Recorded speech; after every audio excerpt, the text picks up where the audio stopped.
Меня зовут Рустем, мне 34, я сейчас живу в городе Сочи, и вот только что завершился ретрит «Тень и свет», и мои впечатления, что все-таки я свет, э, а тень мне в этом помогает.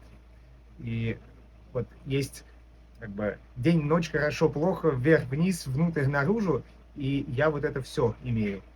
К сожалению, было сильное желание до ретрита стремиться только к одному: к хорошему, светлому, дневному, внешнему. А сейчас как будто бы вот это все и есть одно целое. И оно есть во мне, и я есть часть всего вот этого. Теперь мне это ясно, я осознанно принимаю решение быть частью целого. Я желаю вам это прочувствовать.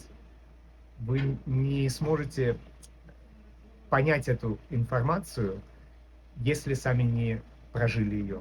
Чтобы информация перешла в знание, нужно это пробовать.